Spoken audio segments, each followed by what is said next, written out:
എന്താണ് ഈ സംഭവിക്കുന്നത്? അല്ല, ഇവരുടെ ഇന്നലെ ഈ പരാതിയുമായി ബന്ധപ്പെട്ട വാർത്ത ഇന്നലെ ടി വിയിലെല്ലാം കണ്ടതിന്റെ ഭാഗമായിട്ടാണ് ഞങ്ങൾ ഇതിലേക്ക് ഇടപെടാനുള്ള സാഹചര്യം ഉണ്ടായത്. അപ്പോൾ ഞങ്ങൾ ഇവിടെ വന്നിട്ടും ഇവരെ നമുക്ക് കണ്ടെത്താൻ സാധിച്ചിരുന്നില്ല ആദ്യം. എന്നിട്ട് നമ്മൾ അവരെ വീട്ടിലേക്ക് എത്തിയതിനു ശേഷം അവരോട് കാര്യം പറഞ്ഞപ്പോഴും അവർക്ക് പോലീസ് സ്റ്റേഷനിലേക്ക് വരാൻ പേടിയായിരുന്നു എന്നാണ് നമ്മളോട് പറഞ്ഞത്. അപ്പോൾ എന്താ കാരണം ചോദിച്ചപ്പോൾ അവർ ഇനി എങ്ങനെ പോലീസ് സ്റ്റേഷനിലേക്ക് ചെല്ലും എന്നുള്ള പറഞ്ഞു. അപ്പോഴാണ് ഞങ്ങൾ പറഞ്ഞത് ഞങ്ങൾ കൂടെ വരാം, നിങ്ങൾ പരാതി കൊടുക്കൂ. നമ്മളിപ്പോൾ ഇവർ ചെയ്തിരിക്കുന്നത് എന്താണെന്ന് വെച്ചാൽ ആദ്യം മുഖ്യമന്ത്രിക്കാണ് പരാതി കൊടുത്തിരിക്കുന്നത്. മുഖ്യമന്ത്രിക്ക് കേസെടുക്കാൻ എഫ്ഐആർ ഇടാനുള്ള റൈറ്റ് ഒന്നുമില്ല. അപ്പോൾ ശരിക്കും നടപടികൾ ചെയ്യേണ്ടത് നമ്മൾ താഴെ തലത്തിൽ നിന്ന് തന്നെയാണ് പരാതി കൊടുത്ത് പോകേണ്ടത്. അഥവാ പോലീസ് എഫ്ഐആർ ഇട്ടിട്ടില്ലെങ്കിലും വിവരം കിട്ടിയവണെങ്കിൽ മുഖ്യമന്ത്രിക്ക് കൈമാറാമല്ലോ. അത് സ്വാഭാവികം കൈമാറണം. മുഖ്യമന്ത്രിക്ക് വിവരം കിട്ടിയാൽ മുഖ്യമന്ത്രി അപ്പം തന്നെ അത് കൺസേൺ DGPക്ക് ഫോർവേഡ് ചെയ്യണം, DGP കൺസേൺ പോലീസ് സ്റ്റേഷനിലേക്ക് ഫോർവേഡ് ചെയ്യണം. അത് നടന്നിട്ടുണ്ടാവും എന്നാണ് ഞാൻ പ്രതീക്ഷിക്കുന്നത്. അങ്ങനെ നടന്നിട്ടുണ്ടെങ്കിൽ ആ പോലീസ് സ്റ്റേഷനിൽ ആ ഇൻഫർമേഷൻ വന്നാൽ ഉടനെ ആ ഇൻഫർമേഷന്റെ ബേസിൽ എഫ്ഐആർ ഇടുക എന്നുള്ളതാണ് പോലീസിന്റെ ഉത്തരവാദിത്വം. അത് കഴിഞ്ഞിട്ട് പോലീസിന് എൻക്വയറി നടത്താം. അതാണ് ഫസ്റ്റ് ഇൻഫർമേഷൻ റിപ്പോർട്ടാണ് ഈ എഫ്ഐആർ എന്ന് പറയുന്നത്. ഒരു ക്രൈമിനെ കുറിച്ചിട്ടുള്ള ഒരു വിവരം പോലീസിന് കിട്ടിക്കഴിഞ്ഞാൽ പോലീസ് ചെയ്യേണ്ടത് ആദ്യം എഫ്ഐആർ ഇടുക എന്നുള്ള നടപടിയാണ് ചെയ്യേണ്ടത്. അത് കഴിഞ്ഞിട്ട് അന്വേഷണം നടത്തുകയാണ് ചെയ്യേണ്ടത്. ഞങ്ങൾ ഇവിടെ വന്നു, ഈ പരാതി എഴുതി കൊടുത്തു. അവർ സ്വാഭാവികമായിട്ട് അവരുടെ രജിസ്റ്ററിൽ പരാതി എഴുതി റെസിപ്റ്റിന്റെ അത് തയ്യാറാക്കുന്ന കാര്യങ്ങളിലേക്ക് നീങ്ങുകയും ചെയ്തു.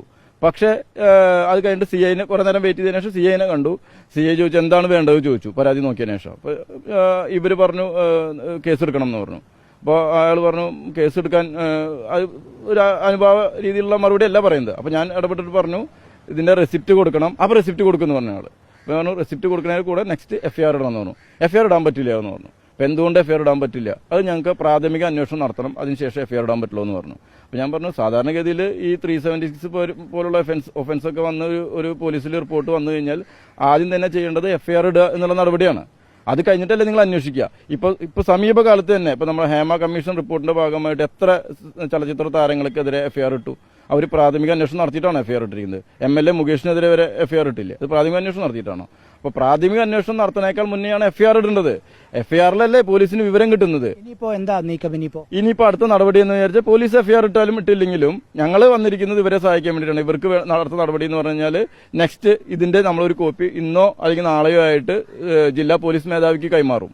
ജില്ലാ പോലീസ് മേധാവിയും എഫ്ഐആർ ഇട്ടില്ലെങ്കിൽ തൊട്ടടുത്ത ദിവസം കൺസേൺ മജിസ്ട്രേറ്റ് കോടതിയിൽ നമ്മൾ ഈ കംപ്ലയിന്റ് ഫയൽ ചെയ്യും. മജിസ്ട്രേറ്റ് കോടതിയിൽ കംപ്ലയിന്റ് ഫയൽ ചെയ്ത് കഴിഞ്ഞാൽ കോടതി ആ കേസ് കേട്ടാൽ 24 മണിക്കൂറിൽ എഫ്ഐആർ ഇടണം എന്നുള്ളതാണ് നിയമം.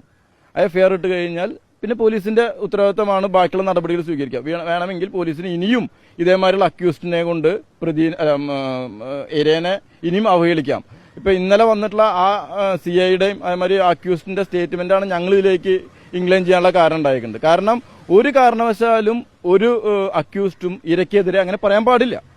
ഇര എന്ന് പറഞ്ഞാൽ അവർ പരാതി കൊടുത്തു. എനിക്കെതിരെ ഉണ്ടായിട്ടുള്ള ഒരു ക്രൈമുമായി ബന്ധപ്പെട്ട് ഞാൻ പരാതി കൊടുത്തു. ആ പരാതിയിൽ അക്യൂസ്ഡ് വന്നിട്ട് വിചാരണ നടത്തുകയാണ് ചെയ്യേണ്ടത്. അയാൾ നിയമത്തിന് വിധേയമാണോ? അയാൾ നിയമപാലകനും കൂടിയാണ്. ശിക്ഷിച്ചു കളഞ്ഞു. അയാൾ വിചാരണ നടത്തി കഴിഞ്ഞു. പകുതി വിചാരണ കഴിഞ്ഞു. പബ്ലിക്കിന്റെ ഇടയിൽ എന്തായി? ഇവര് തെറ്റുകാരിയാന്നുള്ള ഒരു പൊതുബോധം അയാൾ സൃഷ്ടിച്ചു കഴിഞ്ഞു. പക്ഷെ എനിക്ക് പറയാനുള്ള കാര്യം എന്താ വെച്ചെങ്കിൽ ഇവരിഞ്ഞ് തെറ്റുകാരി ആയിക്കോട്ടെ, ഹണി ട്രാപ്പിന്റെ ആളായിക്കോട്ടെ, ഇനി ഇതേമാതിരി പൈസയ്ക്ക് വേണ്ടി നടക്കുന്ന ആളായിക്കോട്ടെ, എന്നാൽ ഈ പോലീസുകാരന് ഇവരെ പീഡിപ്പിക്കാനുള്ള റൈറ്റ് ഉണ്ടോ? പോലീസുകാരന് ഇവരെ ശരീരത്തിൽ തൊടാനുള്ള റൈറ്റ് ഉണ്ടോ?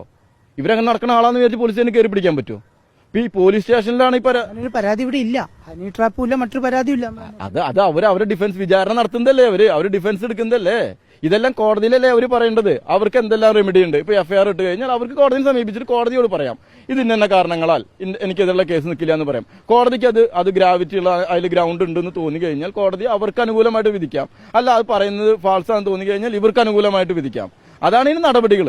അതല്ലാണ്ട് വിചാരണ നടത്തിയിട്ട് ഇവരെ തേജോവധം ചെയ്യല്ല പോലീസ് ചെയ്യേണ്ടത്.